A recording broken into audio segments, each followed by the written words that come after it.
back with another Clash Royale video, and in today's video, I'm going to be doing something a little different than normal, and I'm actually going to be creating a card evolution tier list. So, I actually made one of these a few days ago with one of my good friends, Nancy, and we posted it on Twitter. It got quite a lot of traction, and I thought it would be really fun to make a video for you guys just depicting our construction of the tier list and the thought process that we had when making all these picks. Just some background. Again, Nancy's one of my good friends. I've known her for quite a while, and the reason that she's helping out is because we had this idea to make it together, and she's a very versatile player. She's not really like a one trick of any deck. She plays lots of different decks. She has for more background info on her, she has 250 classic challenges, some grand challenge wins, some global tournament finishes, and all of them are with different decks, so just quite a bit of versatility. And she does also have every single evolution unlocked as far as I know. So as me personally, I did not buy every single Evo, so I can't really attest to some of the strengths personally, but Nancy did play test with all of them and help me out. So we're just going to be highlighting again all of our thought process while constructing the tiers, and it's a bit of a different video than normal. Again, it's not gameplay or anything, but I thought it would be really fun. So if you guys do enjoy this type of content, please make sure to let me know in the comments below and I can do it more often. But with all that being said, let's get right into the tier list. So starting out, I'm actually going to be removing F tier because we do not actually have F tier. We're just going to be going from S, A, B, C, and D. So that's the first step, and I'm going to be just going in order of all of these evolutions. So starting out, we have the Evo Barbarians. I'll be going in order from left to right. So Evo Barbs, I feel, are a very solid card, but they're not really too dominant in the meta. They don't fit in too many decks because they're 5 elixir. Barbs generally are an okay card. They have a lot of tank killing value. They can just decimate, say, an E-Giant, a Golem, a Giant, but again, they are 5 elixir and they're pretty niche picks, so they do only fit in, like, I want to say Giant, or not even Giant, sorry. I want to say they only fit in like Lava Hound, maybe Golem, but they sometimes Giant decks, but they can be very fragile in the meta. They have lots of counters, you know, Firecracker, Fireball, any combinations of spells, for example. So I think just the fact that they're sort of niche makes them automatically around the B tier, but the fact is they are very good at doing what they do. They can decimate anything in seconds. They can full counter a graveyard. They can destroy any tank. Like, you give them a Golem. I think if you have like a Golem, Goblin Giant, E-Giant push, they can probably 1v1 almost the whole thing. They can actually beat a Golem in like under 5 seconds, believe it or not. So I think they're a very solid B tier pick, and they're just, again, they're not super overpowered, but they do have their place in certain decks that run Barbs normally, such as Lava Hound and some other beatdown decks. Usually you don't really see them in any cycle decks. Moving on, we have the Evo Skeletons, and so Nancy and I actually initially put this in A tier, but we realized that they actually have way too much utility, so we are going to be putting them in S tier, because the fact of the matter is they are a 1 elixir card, and that automatically just makes them very strong, because they're very low risk. They can kill literally everything in the entire game. If you don't have the right counters or spells in hand to them, they can literally destroy your entire push. They can destroy your entire towers as well. They can 3-crown you. I'm sure you guys have seen all the clips of Evo Skellies just dominating the entire thing. They can literally 3-crown you for only 1 elixir, and especially in the recent meta, when you take into account the fact that Cannoneer as a tower troop is there, Evo Skellies are actually even more apt and fitting, because Cannoneer does not do well at all against Evo Skellies. Even normal Skellies, if you guys didn't know, you can cycle them at the bridge and they will get a hit on the Cannoneer because of how slow the hit speed is. So Evo Skellies, even better against Cannoneer. And again, the fact of the matter is they are a cycle card. Skeletons themselves are already such a good card, so they can literally just fit in every single deck pretty much, even cycle deck, even beatdown decks rather. They apply really good pressure, tighten the grip on your opponent's elixir freedom, and ultimately just are a great pick in almost any single archetype. You see them in pretty much every cycle deck, you know, Hog, Expo, Minor Poison, even some Golem and Lava Hound decks have started using them, even E-Giant. So the fact that you see them in beatdown rather, I don't know why I said cycle twice, but the fact that you see them in beatdown so often, in fact, just is a testament to how strong they truly are. And again, they do have a fair amount of counters in the meta. Like, you can log, zap, arrows, earthquake, any ranged splasher like Wizard, Executioner, but the fact is, if you don't have those counters, you're probably cooked. And you can even miss your spells against them, by the way. Like, there are so many clips of, like, for example, bad Giant Graveyard players missing their snowballs, and then Evo Skelly is just literally dominating the entire thing. So I think they're a pretty easy S tier pick overall. moving on, we have Evo Firecracker. And starting out, I'm going to say that this card was one of the most broken cards in the entire game when it was first released, but afterwards, it kind of got nerfed a few times and toned down. You guys remember, if you have PTSD like me, from that like May 2023 season of the first Evo season, where Evo Firecracker was in every single deck. Like, it was actually just unbelievable. It was even in Expo decks. Like, I got my finish that season with an Expo Firecracker Inferno Tower deck, because literally everyone was using the Firecracker. So I think it's a very solid card, but it has been toned down, and so I'm going to put it in B tier, just because I feel like it can get overshadowed by some other Evos, which we will talk about later on. Nancy does have a fair amount of thoughts on this card. She would prefer if maybe this card didn't exist at all, but we are being objective here, so Nancy and I both have our own personal biases towards the game, but we are still trying to put them aside in favor of an objective and fair tier list. By the way, I would also like to say that we will be ordering this tier list, so you can see that I've put the Firecracker above the Barbarian, so every single tier will be ordered by strength. So, for example, I think Firecracker again is stronger than the Barbs, and as we fill out the other tiers, they will be ordered as well. But yeah, final thoughts on Firecracker. I mean, it has a fair amount of counters. Like, Fireball is the best example. You can just Fireball it, -1 trade, but it gets it off the board. I play 3.0 Expo cycle, I have a Fireball, so I just track the Firecracker card cycle, Evo cycle rather, and every time they have the Evo, I just Fireball it off the board. That's my way of dealing with it. I do think in especially mid-ladder decks and other matchups potentially, it can be really dominating and actually very annoying, because you might not have any counters, and that is where it really shines and makes people want to tear their hair out. But the fact of the matter is also, Firecracker does offer King Tower activation as a base card, so it is a little bit limited in terms of decks it can fit in. For example, you will never, ever see an Evo graveyard, or an Evo Firecracker graveyard deck. So, yeah, I do think that it has its place in the meta, but other Evos are probably better than it right now. It's just mainly like Hoggy Q that we see it in, maybe Goblin Drill, some minor decks potentially, but it's definitely a shadow of its former self, which was just dominating the entire meta. So next up, we have Evo Royal Giant, and so I'm actually going to put this in C tier. Nancy and I both think that it's just not a very solid card when comparing to the rest of the meta, because, again, this is an over tier list. We're trying to take into account every single evolution, and I feel like the Evo RG, when you compare it with other evolutions, is just not that strong. And Nancy, by the way, does have one of her best ladder finishes with the Royal Giant back then, so she has a fair amount of experience using this card. Me personally, I enjoy Royal Giant, but I haven't really used it too much. I think I have the Evo, but I actually barely ever play it, except I won like a GC with it once or something. But yeah, she probably is more qualified to talk about it than me in terms of usage. But yeah, we do just think that it's a solid card. It's one cycle. You can't complain too much about a one cycle Evo. We're going to talk about a really stupid one cycle Evo in a while, but it's really good. It can completely eliminate the threat of swarm counters around itself with the golden balls that it shoots, where it destroys skeletons, goblins in 2 hits, I think, but it one-shot skeletons, and it's a pretty nice ability. It does also counter Evo Skellies all in one shot. An E-Giant does not, because it's a bit of a different idea. It can shoot stuff off of itself, Mini P.E.K.K.A, maybe Lumberjack, like just high DPS melee troops on it. So it does have its fair amount of usage, but the fact of the matter is also that it's a win condition by itself, and so Royal Giant, if you want to use it, you basically have to commit to playing a Royal Giant deck. It's not like other Evos where you can slot it into many different cards or many different archetypes as a support troop, and I feel like that might hold it back as well.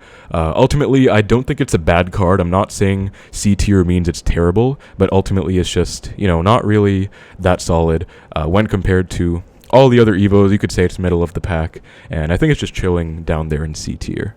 Next up, we have the Evo Mortar, and this, in my humble opinion, is a complete sleeper pick. I feel like Evo Mortar is secretly one of the best cards in the game, and honestly, if you let it lock onto your tower, you are probably losing your tower, because fact of the matter is, it is a 4 elixir card. It gets bonus HP, it gets a bonus ability when it shoots, and I think it even gets bonus hit speed, so it hits faster. So the Evo Mortar is honestly just such a strong card, and again, a very big sleeper pick. I don't see many people talking about how strong this evolution is, but it really can just be insanely solid. The other thing, similar to RG, I feel, is that it does have a fair amount of limitability. I don't know if that's a word, but it's limitations. It has a fair amount of limitations in the sense that it is a win condition and a defensive building for the most part. So you can't just splash it in any single deck and just slot it in there. You do have to play mostly mortar decks. So the one thing you can kind of slot it into is minor poison. Like minor mortar poison,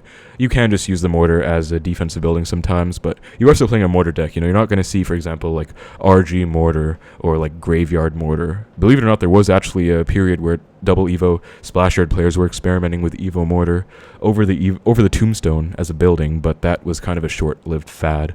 Now we do see Splash Yard playing Evo Knight, Evo Bomber for the most part. But yeah, Evo Mortar is a very solid card. Again, if it locks onto your tower, like that's wraps. You're going to take 2 stabs guaranteed from the Goblin. Cannoneer only takes 1, I believe Nancy said, but still 1 stab guaranteed. It's kind of ridiculous, and overall, I think it's just so devastating. You do have to commit a lot more than 4 elixir against it usually.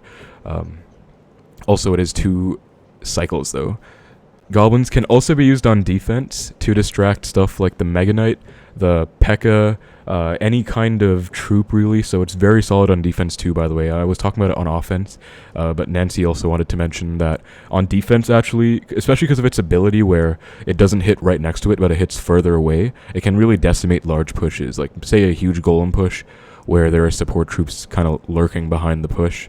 It can just snipe them, and it'll do really well. It'll also draw everything into the Goblin, and it'll like clump all of them together and splash them with that mortar shot. So overall, a very solid card. I think it's definitely A tier, not really S tier because it's a little limited, but definitely a very solid pick when used right. Moving on, we do have the Evo Knight and How the Mighty Have Fallen, because this card, you could say, well, I wouldn't even say it's fallen that much, but you could say it was one of the best cards in the entire game, if not the best for a while. You know, it was literally everywhere in top ladder.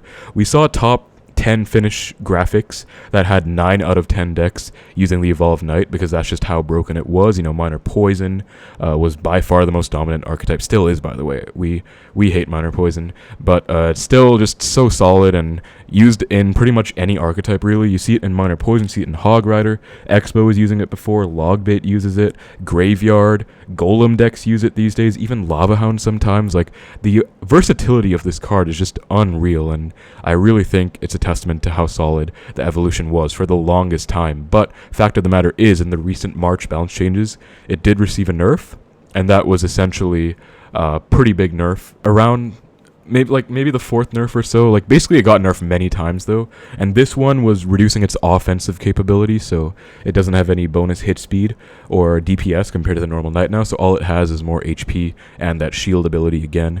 But for the longest time it was dominating the meta, and I still think, because, you know, we compare it to the RG and the Mortar, this one is a support troop. You can fit it in any archetype and it will do very well. Like, Expo doesn't even use Evo Knight these days, but you can still use it if you want to. Like, if you only have Evo Knight unlocked, you can. It'll do very solid. It's just a very strong card overall, and I think it's in a much more balanced spot than it used to be before, because before it was just really unfair. Like, it was good on defense and offense. Still is pretty good on offense, by the way, because that shield ability forces a response. Otherwise, it'll go right to your tower and act as a knight on your tower, so no one really wants that. But I do think it was an easy S tier pick before, and with this recent nerf, I think we can safely put it at a pretty high, stable A tier. So moving on, we now have the Evo Recruits, and this is a card that I have a lot of personal bias against. I'm going to be honest with you guys, because I play Expo, and Recruits is one of the worst matchups for the deck overall, and I also just personally as a player of Clash think that this card is so, like, anti-Clash Royale. Like, it's just unhealthy in its playstyle and overall. So I do think Recruits are pretty unhealthy for the game in terms of their playstyle, and they just don't really promote healthy gameplay. They quite literally do encourage brain dead plays. Like, there's so little variation to the amount of ways you can play them. You can play them in the front or the back. You can split them or play 4 in one lane, either left or right. That's literally it. That's the only thing. Like, say you have a Tesla, a defensive building that we all love, by the way. Everyone loves Teslas. You can play it anywhere on the map. There's so many placements you have to learn. Even one tile off and you will lose your entire tower to a Hog Rider if you miss the pull, for example. Recruits, no worries. Just place them down. Even if you finger slip and play them in the wrong area or whatever, they're still going to get so much value. And they clog up the entire map. You are not free from them. They will literally kill tanks if there are 4 of them. Say you have a golem. They were nerfed though, I will say. I would have put them like quite a bit higher before, but now I would say they are a little bit more tempered down because they did get nerfed to the point where I believe it is the damage buff is gone from them. They used to have a damage buff, they don't anymore. So that is, you know, a noteworthy change of them, but I still think they're so strong. I actually lost to a Recruits Goblin Giant player on ladder before, and I was like so mad I wanted to throw my phone because there's just like no outplay potential if you're in a bad matchup against that. Like, they just keep doing the same thing over and over, and you are stuck in an endless loop of, oh my god, I have recruits coming down, I have to overcommit on defense, I'm down elixir, and the cycle just perpetuates. So I think they are also a bit niche because they only fit in their own archetypes, but that's also not even completely true because people literally started putting them in. There's a Evo Royal Giant, Evo Recruits deck, believe it or not. That's a thing. That's a real thing on ladder. More noteworthy is like Evo Recruits Lumberloon. Royal Recruits Royal Hogs is its own archetype, but they are actually, like, when they were so dominant before, they could be fit in any, I forgot Goblin Giant too. I forgot, like, any archetype can kind of sub them in, especially at their peak strength. So I really do think they're unhealthy for the game. I'm so happy they got nerfed again, and I still wouldn't say they're too bad. Like, I would really consider them a pretty decent A tier. We're going to put them above the Knight and the Mortar just because they are still pretty solid and they do fit in many different archetypes actually. Like, even though they are their own card, they're also only one elixir, or one cycle rather, which does make sense because, I mean, they're like a 7 elixir card, but every other time you play them, you literally get the Evo Recruits down, and it can be a bailout in so many situations. So that's just why we're putting Evo Recruits that high up. You guys can let me know if you have any differences in these tier lists. I'd love to hear your thoughts in the comments below if you disagree with certain things, but remember to keep it constructive because no one really wants to have a discussion where you're just like, oh, you're wrong. Like, I don't know, like, just try and keep it constructive, I guess. But we would absolutely love to hear your thoughts in the comments below as well. So moving on, we have Evo Bats, and I also do think this card is a complete sleeper pick. I actually did tweet a few days ago that Evo Bats are like hella underrated, and I really think they are because honestly they have been creeping into the meta quite a bit more recently. They fit in so many archetypes. The main one I see them in is probably Giant Graveyard, I want to say, but also Goblin Giant decks run them. Minor Poison can run them. Mortar can run them too because, you know, Mortar Bait with Bats or even Mortar Minor. Bats pair very well with the Minor, so on offense, and any bait deck can run them very well as well. You know, Mega Knight bait is a very real thing, and these cards are just very underrated. I think there are not that many ways you can counter them. Of course, spells. I think Snowball and Zap does one-shot them.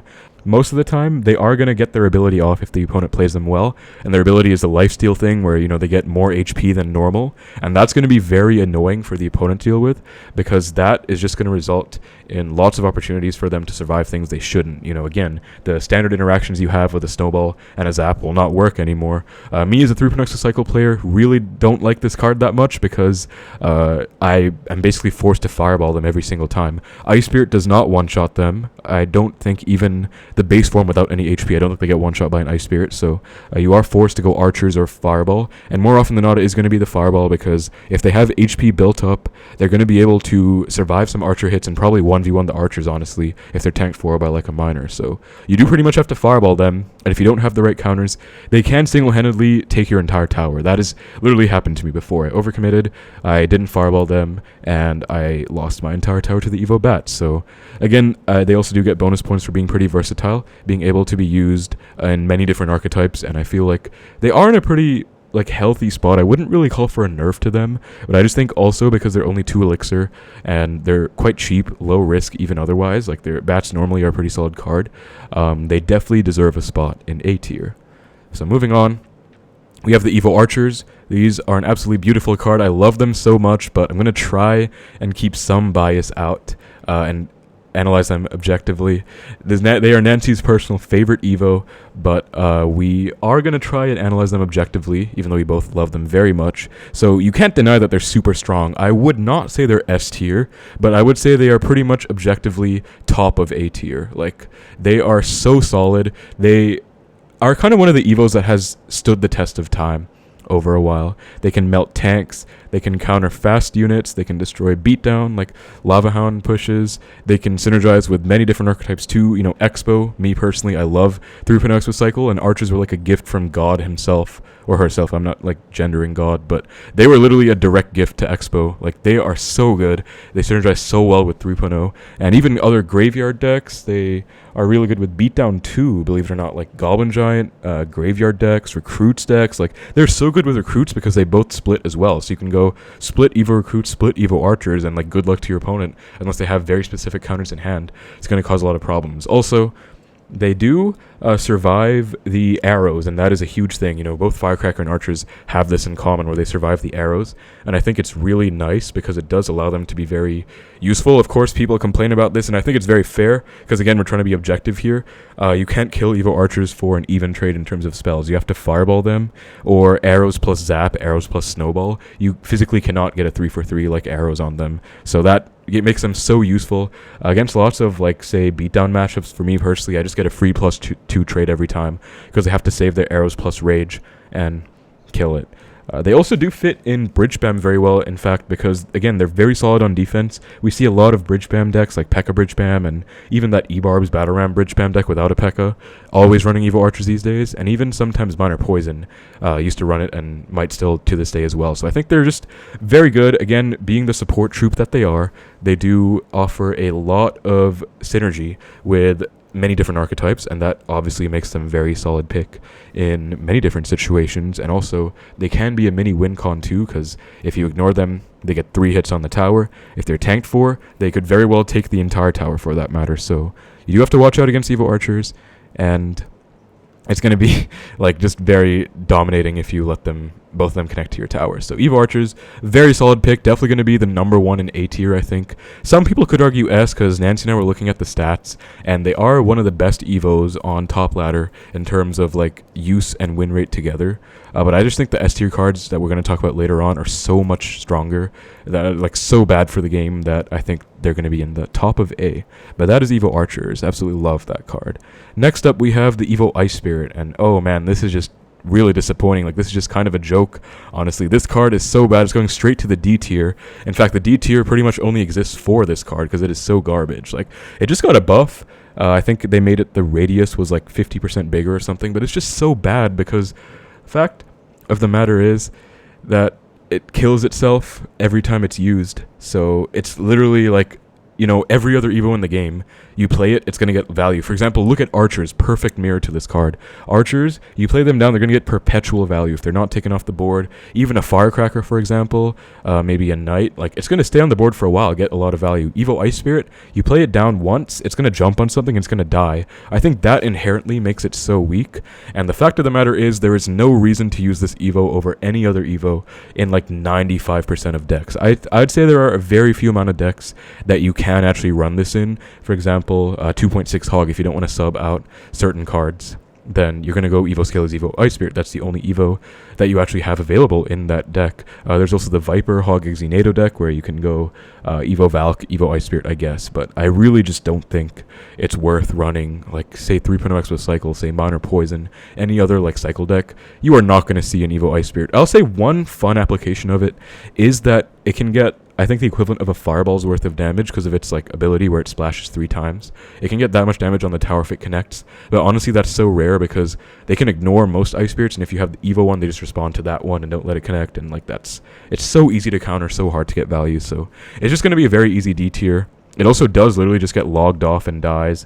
It can, like, it's just so, it's such a joke of a card, man. I don't know if they can buff it, though. Like, I think if it was 1 cycle, it might be too overpowered, especially because it is only a 1 elixir cycle card again. But it's just honestly a joke of a card, and a bit unfortunate because it's such a cute, like, concept, and I love the normal Ice Spirit, but it's just a joke of an evolution, honestly. Very sorry to say, Ice Spirit. But moving on, we have the Evo Valk, another one of Nancy's personal favorite evos. It is definitely going to be a solid card now that it especially got buffed. We have to talk about the buff. It got, I think it was a 15% HP buff.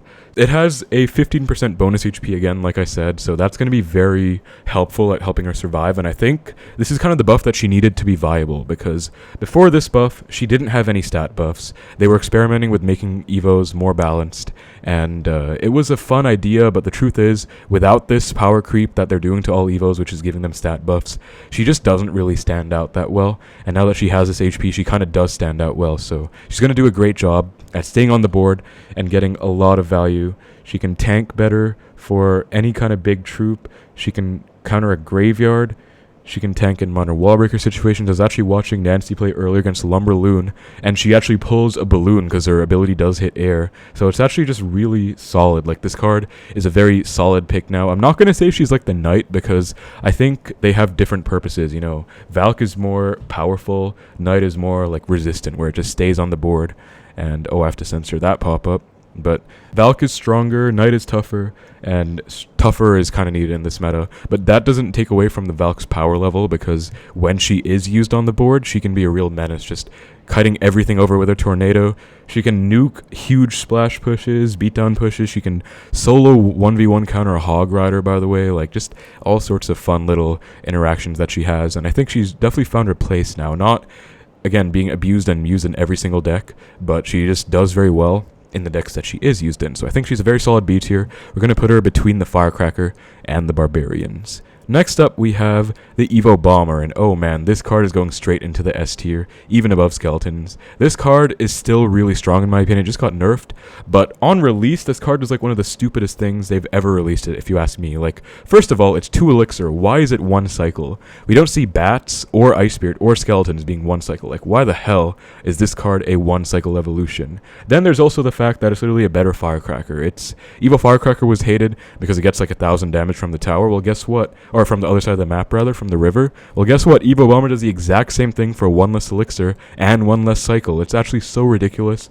Also, because it's only 2 elixir, and it's a pretty decent card by itself, the Bomber. So you can literally fit this in any archetype, really. Like, you will see it in every archetype, or at least you did back when it was out. You know, minor Wallbreakers used it, Expo used it. There was the Expo Bomber Bow deck that was pretty popular that I made lots of videos on. RG uses it, I believe. Golem decks use it, Lava Hound decks use it. Like, literally any archetype you can name was using the Evo Bomber at one point because it's so strong. And even now, it's ridiculous because it can actually still get, like, double bounces. It was nerfed, so it can't really bridge snipe anymore, and it's not going to be as strong at, you know, crossing like getting that much damage from the other side of the map, but it is still very solid at doing what it does. It still can snipe when you line it up well, and it does still synergize very well with the tornado as well. So I think this card is just an easy S tier. Honestly, very unhealthy concept for the game in my opinion.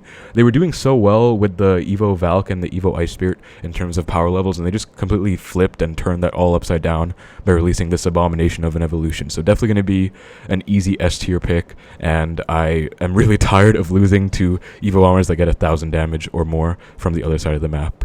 Next up, we have the Evo Wallbreakers, and oh my god, this card straight to the S tier as well. I'm actually going to put them above the Evo Bomber because they weren't nerfed. Like, okay guys, we actually did change our mind. I really hate Wallbreakers. This might be some personal bias, so I was ready to put them as the best Evo in the entire game, maybe even the best card in the game, but Nancy's point is very fair, and she says that versatility does matter, and that is true. Like, you kind of need Wallbreakers to only be played in Wallbreakers decks. Like, you're not going to sub them into a Giant deck, a Golem deck, a Lava Hound deck. So that is where the Bomber shines over the Wallbreakers. The fact of the matter is, Wallbreakers were not nerfed in the recent balances, and I would still put them very close to the Bomber in terms of power level. Like, I think both of them connect, they get like 2,000 damage or so. Like, this card really needs a nerf ASAP, and I know they're not going to do it because they already would have if they wanted to, but it's just so dumb. And another thing, this is a bit unrelated to the strength of the card itself, or I guess it's related, but the fact of the matter is you have to pay money to get this card. You're not going to get them unless you magically saved up 6 magic wild shards, which if you did, props to you, that's a smart business decision on your end, but otherwise you have to drop 10 US dollars, 15 Singapore dollars for me, and you have to spend real life money to unlock this card.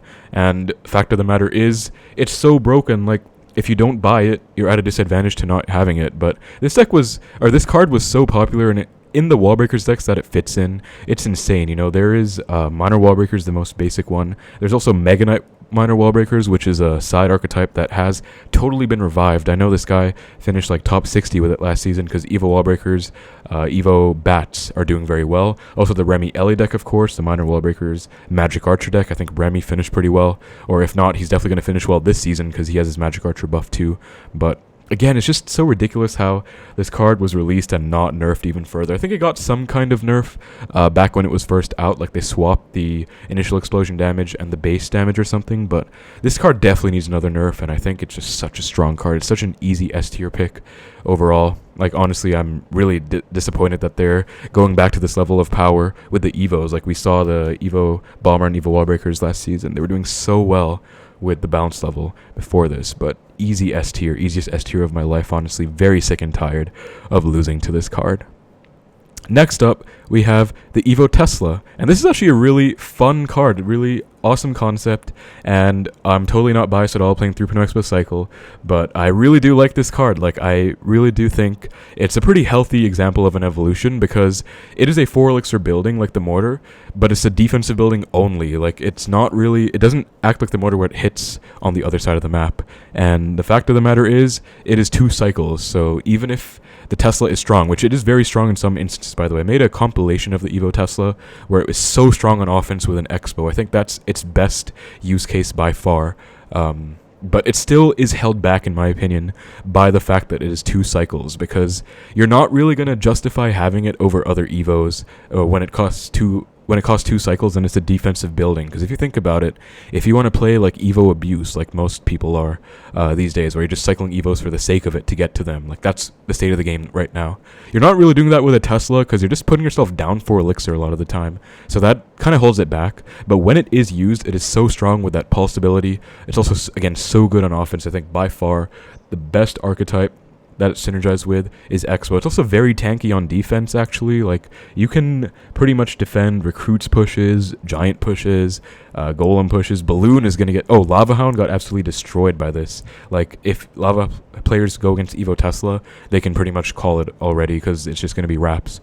But it's a very solid card, and I think Expo is definitely the archetype where it shines in the best, so that is where we might see it. Like, I think maybe Icepo might be the best use case for it, because you could go like Evo Knight, Evo Tesla, but 3.0 actually, I do use the Evo Archers, Evo Skellies.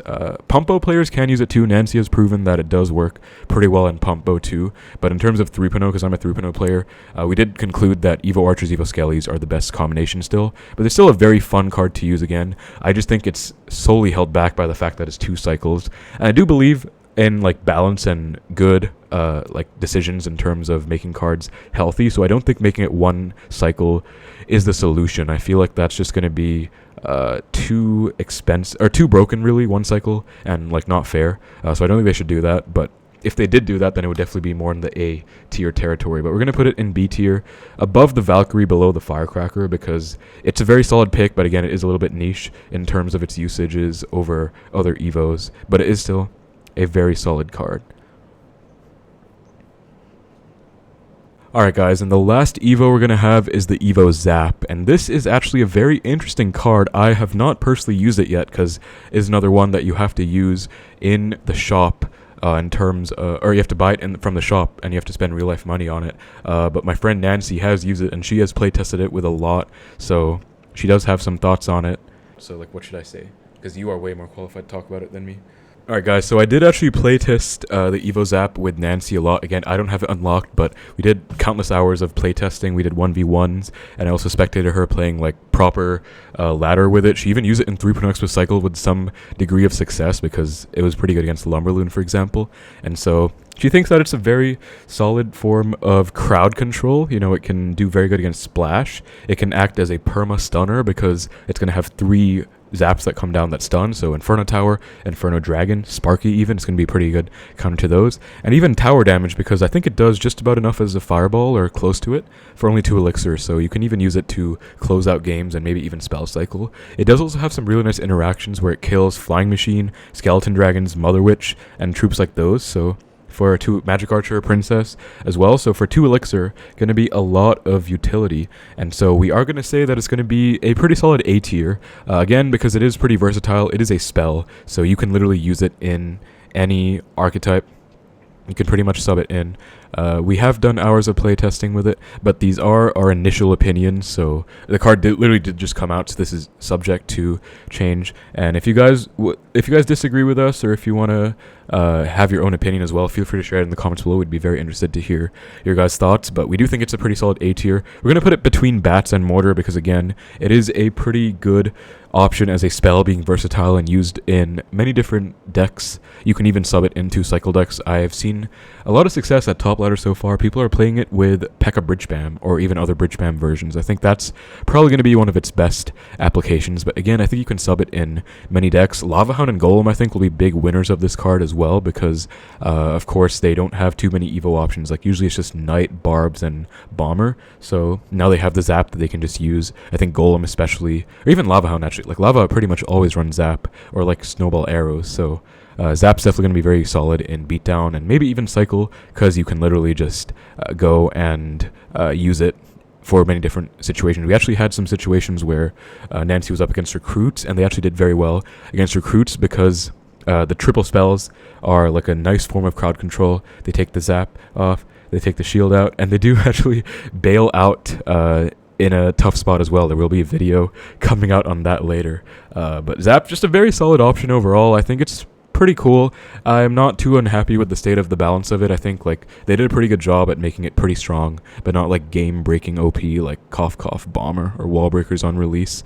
I don't know why I said Cough Cough instead of actually talking. Maybe I'm stupid. But anyways, that is going to be pretty much the tier list. We are actually going to include one more card because I hate this card so much. It is the Cannoneer, and it is so broken. So I'm actually just going to throw that in S tier because honestly, this card is so dumb. Like, this card is just so dumb. I feel like, number one, it is unhealthy from a balance point of view. Like, it's literally, tower troops are a balance problem for the game overall. I mean, think about it.